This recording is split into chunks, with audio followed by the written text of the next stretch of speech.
Haleluya, puji Tuhan. Selamat pagi Bapak, Ibu, dan Saudara semua. Salam damai sejahtera di dalam Yesus Kristus Tuhan kita.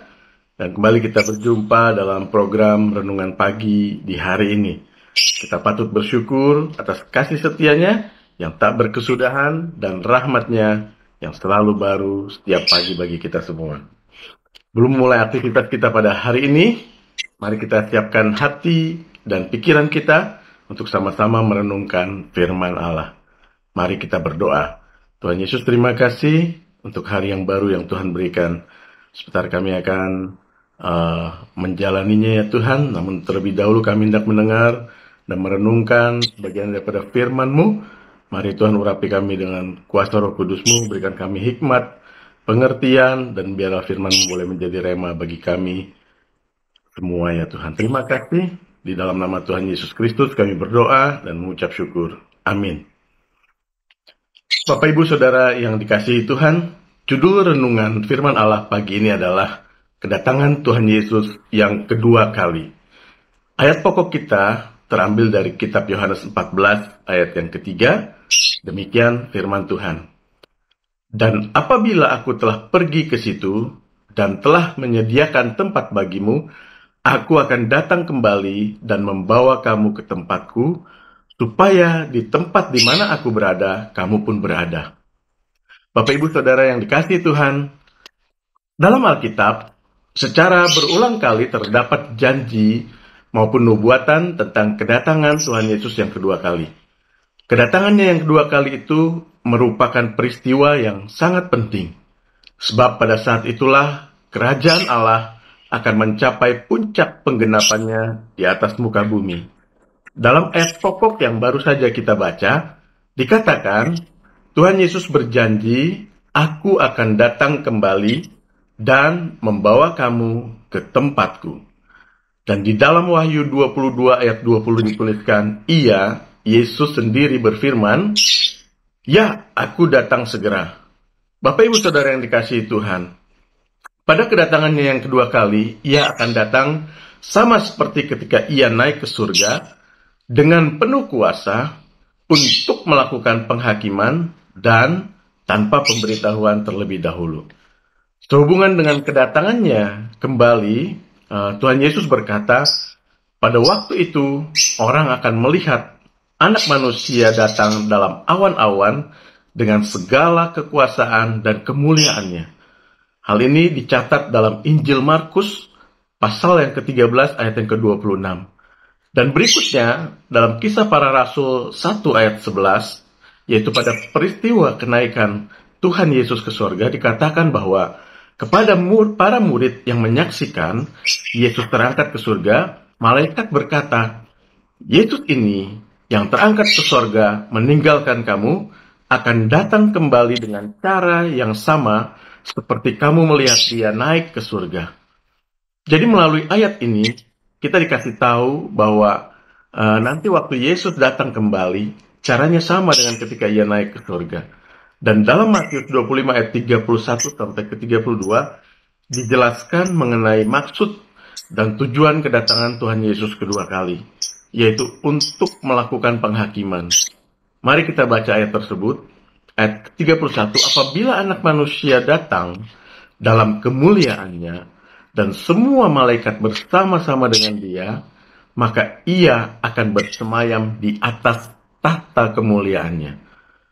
Ayat yang 32, lalu semua bangsa akan dikumpulkan di hadapannya dan ia akan memisahkan mereka seorang daripada seorang, sama seperti gembala memisahkan domba dari kambing. Bapak, Ibu, Saudara yang dikasihi Tuhan, saat kedatangan Tuhan Yesus itu disebut juga sebagai hari Tuhan. Ini terlihat dalam 2 Petrus 3, ya, 2 Petrus pasal yang ketiga, dengan judul perikop itu hari Tuhan. Hari itu akan tiba tanpa pemberitahuan terlebih dahulu. Apa yang dimaksud dengan tanpa pemberitahuan terlebih dahulu? Nah, untuk menggambarkan hal ini, berkali-kali dalam Alkitab dikatakan bahwa hari Tuhan akan datang seperti pencuri. Dalam 2 Petrus 3 ayat 10 dikatakan, tetapi hari Tuhan akan tiba seperti pencuri. Lalu dalam 1 Tesalonika 5 ayat yang kedua dikatakan, Karena kamu sendiri tahu benar-benar bahwa hari Tuhan datang seperti pencuri pada malam. Bapak, Ibu, Saudara yang dikasihi Tuhan, saya ingin mengajak kita semua, termasuk saya tentunya, untuk merenungkan beberapa pertanyaan berikut. Yang pertama, seandainya Tuhan Yesus datang kembali hari ini, sudah siapkah kita untuk bertemu dengan Dia? Bapak, Ibu, Saudara semua, bukan hanya kedatangannya kedua kali yang dapat terjadi sewaktu-waktu, sebab sebenarnya setiap saat Ia juga bisa memanggil kita melalui kematian. Itu sebabnya kita harus senantiasa siap untuk bertemu dengan Dia. Renungan yang kedua, sejak 2000 tahun yang lampau Ia sudah berkata, "Aku segera datang." Ini dalam Wahyu 22 ayat 12. Namun sampai hari ini, hal tersebut belum juga jadi kenyataan. Menurut Anda, mengapa sampai hari ini Tuhan Yesus belum juga datang kembali? Bapak, Ibu, Saudara semua, kalau sampai hari ini Ia belum juga datang, itu bukan karena Ia lalai, tapi itu adalah karena Ia ingin memberi kesempatan agar semua orang bertobat terlebih dahulu. Seperti dikatakan dalam 2 Petrus 3 ayat yang ke-9. Tuhan tidak lalai menepati janjinya, sekalipun ada orang yang menganggapnya sebagai kelalaian, tetapi Ia sabar terhadap kamu, karena Ia menghendaki supaya jangan ada yang binasa, melainkan supaya semua orang berbalik dan bertobat. Renungan yang ketiga, pernahkah kita mendengar mengenai orang yang meramalkan tanggal atau tahun kedatangan Tuhan Yesus yang kedua kali? Hati-hati terhadap hal tersebut. Jangan mempercayai ramalan-ramalan semacam itu. Sebab dengan jelas Tuhan sendiri berkata bahwa tidak seorang pun yang tahu hari dan saat kedatangannya, kembali seperti ditulis dalam Matius 24 ayat yang ke-36. Memang, sebagai orang percaya, kita dapat mengetahui bahwa saat kedatangannya sudah dekat. Namun tanggal, bulan, dan tahunnya hanya Allah Bapa saja yang tahu. Jadi jangan pernah mempercayai ramalan tentang tanggal, bulan, dan tahun kedatangan Tuhan Yesus yang kedua kali.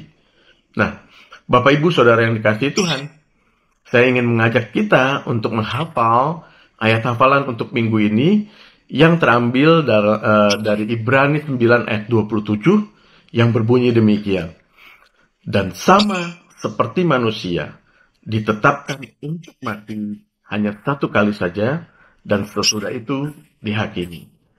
Saya ulang, Ibrani 9 ayat 27, dan sama seperti manusia ditetapkan untuk mati hanya satu kali saja, dan sesudah itu dihakimi. Kita coba hafalkan ya, Bapak, Ibu, dan Saudara semua.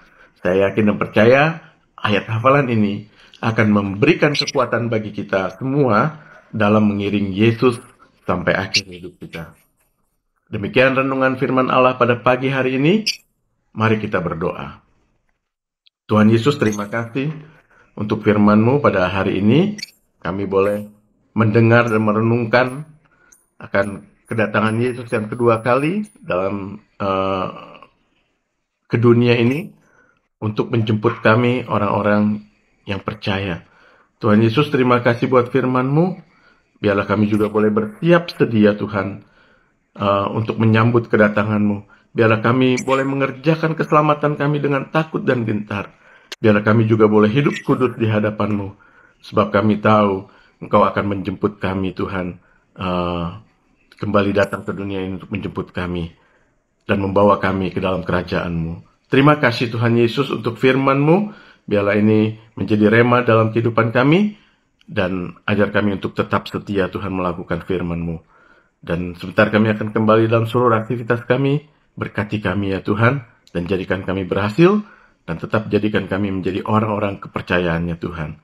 Dan kami mengucap syukur, kami akan memulai hari yang baru dengan semangat yang baru, di dalam nama Tuhan Yesus Kristus. Haleluya. Amin. Selamat beraktivitas. Tuhan Yesus memberkati kita semua.